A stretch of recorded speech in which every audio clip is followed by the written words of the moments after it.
Hamilton, selamat ulang tahun ke-56. Ya, selamat ulang tahun Las Raku MJ Bul. Ya, hari ini sebagai hari yang bersejarah untuk perjalanan hidup saudara ya, sampai 56 tahun dalam bimbingan Tuhan. Ya, selama ini sudah banyak orang yang mengenal moto Las Rohaku yang saudara promosikan. Apa kira-kira yang menjadi motif saudara mengangkat moto Las Rohaku? Ya, terima kasih. Moto Las Rohaku itu saya angkat sebenarnya dari satu pengalaman ya, pengalaman hidup. Pertama, pengalaman hidup personal saya di dalam fakta-fakta sosial sehari-hari, di mana saya sendiri mengalami ragam tantangan, rintangan ya, baik itu secara finansial, baik juga di dalam interaksi sosial ya.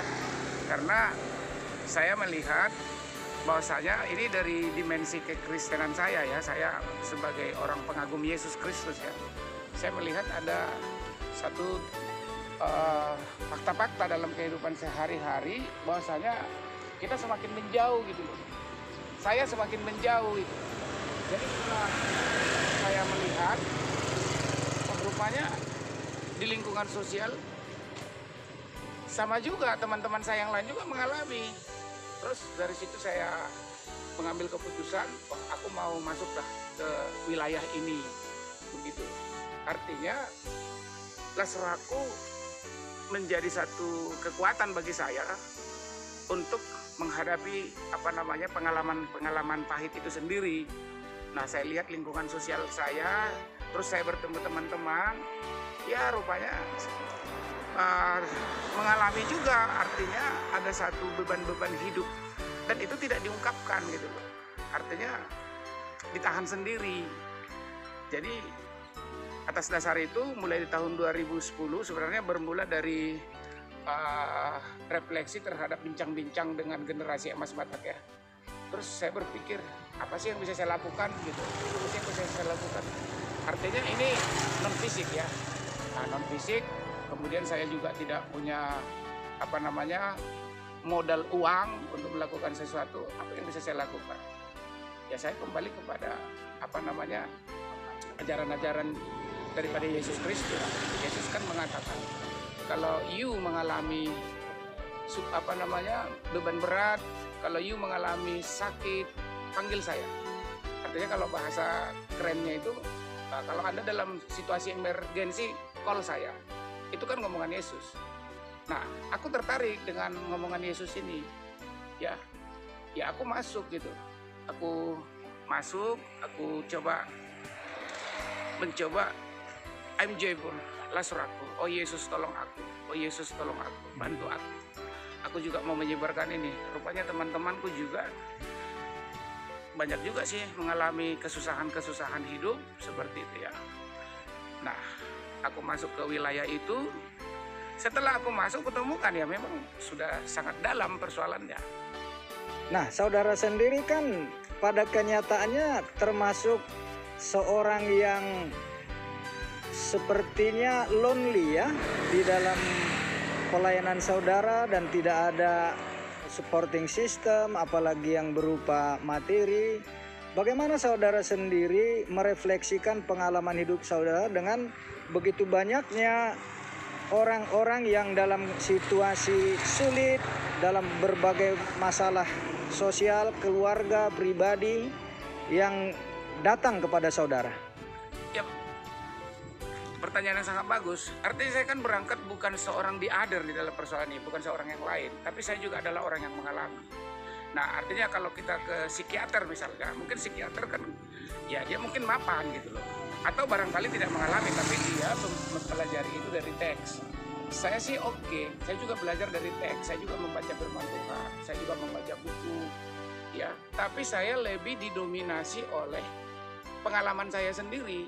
Nah, jadi pengalaman itulah yang aku share yang menjadi satu modal ya, menjadi satu modal untukku ceritakan kepada teman-teman aku yang mengalami juga. Tapi berbedanya adalah ada kasus-kasus yang lebih krusial yang dialami oleh teman-teman. Misalnya kawan-kawan yang nggak bisa lagi melepaskan diri dari kebiasaan buruk, misalnya alkohol atau katakanlah narkoba seperti itu ya. Mereka sudah kadung.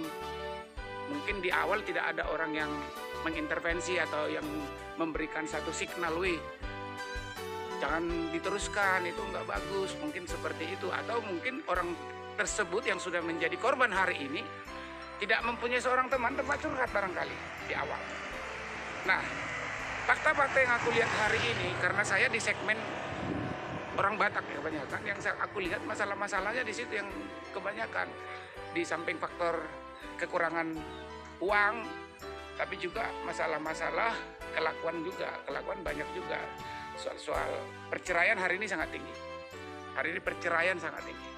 Artinya disharmoni, ketidakharmonisan hubungan suami istri hari ini sangat tinggi. Saya kurang tahu dah bagaimana data di pengadilan hari ini, mungkin bisa dicek bagaimana tingkat perceraian. Itu yang masih resmi ya kalau di pengadilan. Nah, sementara ini dari kalangan masyarakat kelas bawah lah ya yang saudara layani, bagaimana kesan mereka dengan adanya institusi gereja di mana mereka sebagai warga jemaat? Ya, ada satu problem sosial dihadapi oleh warga. Ini pandangan saya ya, ini pandangan subjektif saya. Ada satu problem sehingga mereka mempunyai satu katakanlah jarak dengan organisasi gereja itu atau dengan kegiatan-kegiatan gerejawinya. Ada yang membuat mereka mungkin bukan karena uang atau mungkin juga karena uang, tapi mungkin karena faktor pelayanan dari internal organisasi yang dia anut. Mungkin di situ. Nah, kalau kita lihatlah misalnya saya juga anggota jemaat ya di sebuah organisasi gereja. Yang kita lihat misalnya tingkat kealpaan itu lebih tinggi daripada tingkat kehadiran dari warga untuk mengisi kegiatan formalnya, katakanlah itu kegiatan minggu misalnya. Kalau kita melihat itu, kita sensus, yang aku lihat ya, yang aku amati, dan ini nanti bisa dipikirkan oleh kawan-kawan, kalau saya salah ya dikatakan aja salah. Lebih banyak jumlah orang yang alpa daripada yang hadir. Nah, mengapa? Ya mungkin kalau saya sih serahkan aja lah ke organisasi gerejanya. Terlalu jauh kalau saya ikut mencampuri itu, kecuali saya secara formal diundang untuk membincangkannya dengan organisasi gereja. Tapi yang aku lihat adalah salah satu faktornya adalah beban sosial pada warga itu tinggi di pundaknya, khususnya orang dewasa, katakanlah orang tua. Beban sosialnya tinggi. Beban sosial itu ya, inilah yang kita terjemahkan. Beban sosial itu kan tidak selalu uang. Tidak selalu uang, mungkin komunikasi. Katakanlah komunikasi suami istri, itu menjadi beban. Artinya dia punya uang, ya tidak ada masalah soal kebutuhan sehari-hari, misalnya nggak ada problem, tapi komunikasi antara suami dan istri, melebar lagi komunikasi antara orang tua dengan anak. Ya, yang aku lihat di situ, hari ini di situ. Ya, kasus-kasus apa yang begitu banyak saudara hadapi dengan keluhan-keluhan dan yang dihadapi oleh masyarakat pada umumnya? Yang sekarang yang paling besar itu adalah hubungan suami istri. Itu yang paling besar, hubungan suami istri. Artinya itu kalau kita breakdown banyak. Antara mungkin si perempuan terlalu memihak sama bapaknya, ya kan seperti itu. Atau si suami tidak ingat pulang, atau suka nongkrong di lapo seperti itu. Ya itu banyak itu, kalau kita breakdown itu banyak. Yang mana satu nanti kita pikirkan boleh. Tapi kalau ini mau kita bincangkan, faktornya itu banyak. Itu satu. Yang kedua adalah soal-soal harta. Soal-soal harta, artinya khusus soal-soal warisan. Ya, soal-soal warisan gitu. Nah, karena yang aku tangkap, saya nggak tahu dari roh apa yang bisa merasuki orang-orang yang mengalami kasus-kasus sejenis itu ya. Kalau saya bilang ya itu roh Lucifer lah itu ya kan, Luciferian konsep lah itu yang merongrong pikiran manusia. Karena apa? Ya kadang-kadang kita dengar bahasa sopan ya ibadah lah nih arta karena persoalan rumah lah ini, peninggalan orang tua, atau suami istri karena suatu uang. Nah jadi ini memang bisa kita bicarakan lebih serius, tapi kalau menjawab pertanyaan tadi, dua kasus yang paling besar hari ini yang saya di Milton Ministry temukan adalah ya hubungan suami istri, soal hubungan kekudusan tubuh, menjaga hubungan seksual, kan itu masalah. Nah itu juga terjadi di kalangan orang muda juga yang belum menikah. Nah seperti itu, makanya sekarang kalau kita lihat di kalangan generasi Mas Batak sulit mendapat jodoh ya, sulit mendapat jodoh itu. Yang kedua, sulit mendapat keturunan, atau ketika dia mendapat keturunan tapi tidak lengkap. Dalam bahasa Batak itu nggak gabi. Gabi itu kan punya anak laki-laki, punya anak perempuan. Ini nggak punya dia. Nah itu masalahnya. Kemudian tadi soal harta itu tadi, soal harta, karena ya orang tuanya sudah meninggal, harta ditinggalkan.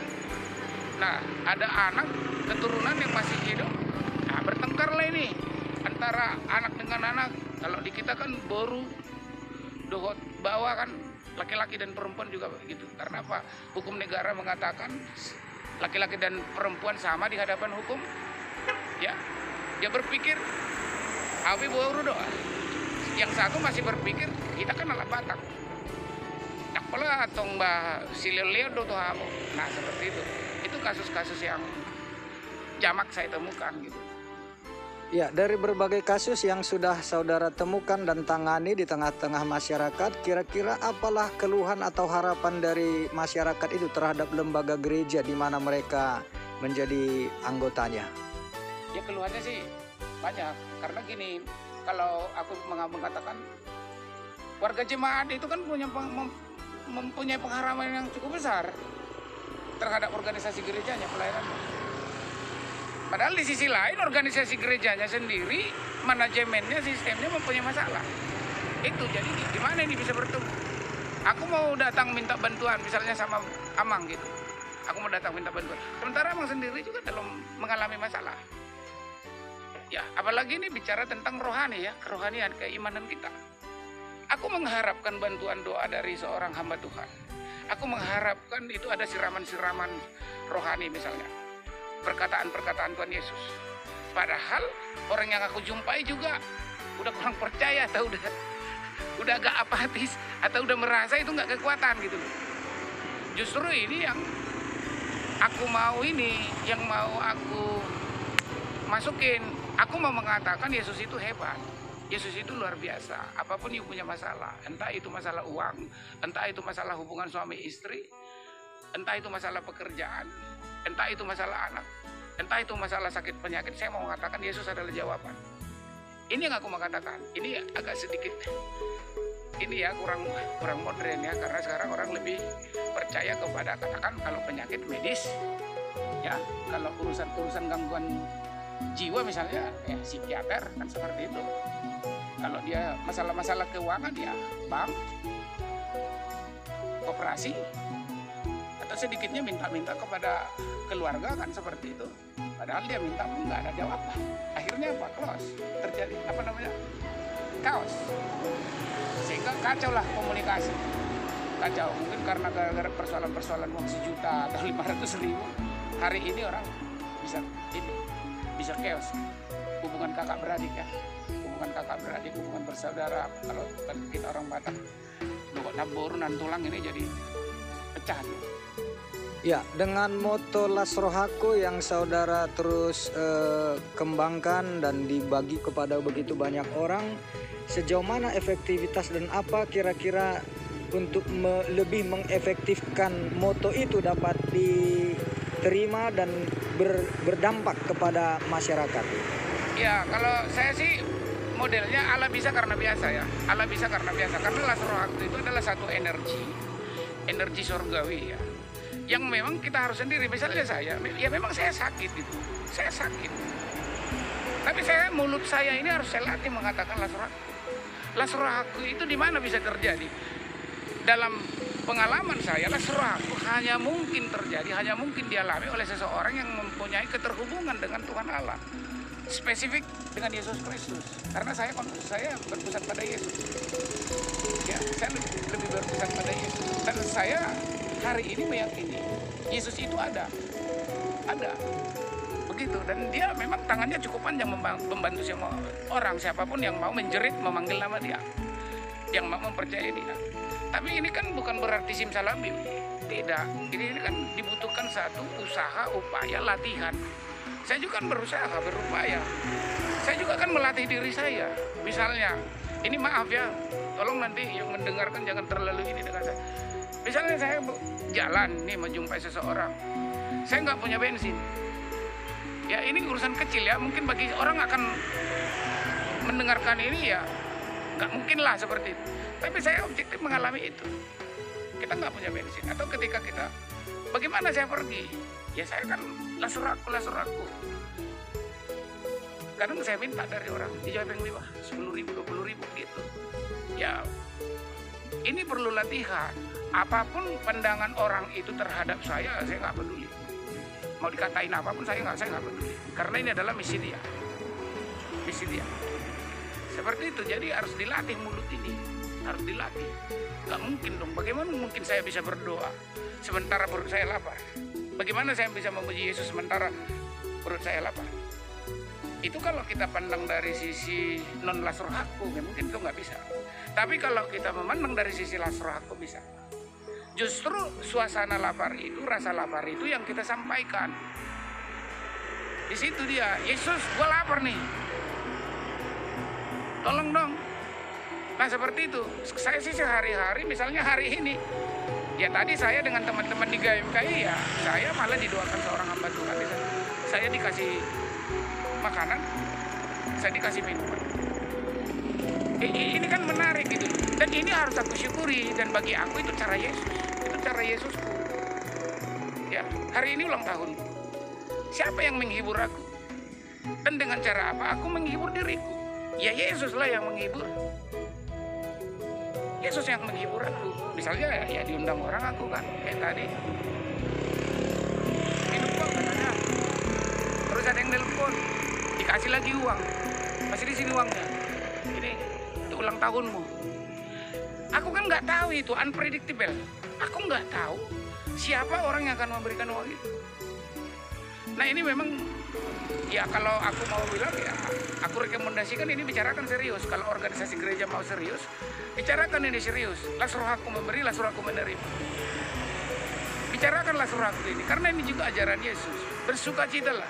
Sekali lagi ku katakan bersukacitalah. Itu kan ngomongan dia. Karena nggak mungkin orang bisa datang kepada Tuhan Yesus kalau dia sudah bersungut-sungut. Dan perlu saya beritahukan ini pengalaman ya. Pengalaman. Dan ini selalu saya katakan kepada orang yang saya layani. Periksa diri Anda di mana Lucifer sudah mulai bekerja. Tanda-tandanya apa? Anda malas. Itu tandanya itu. Kedua, Anda suka berbohong. Kemudian Anda suka terlambat kemanapun. Itu tanda-tanda loh itu. Baru suka marah. Mudah tersinggung. Itu tanda-tandanya, itu katakan Lucifer sudah bekerja signalnya pada diri setiap orang yang mengalami seperti itu. Makanya kepada teman-teman aku bilang, bangkit. Bila ada tanda-tanda ini, stop kegiatanmu, duduk, paksa dirimu lasur aku, datang kepada dia. Nah seperti itu, karena kan stylenya ya seperti ini sih stylenya.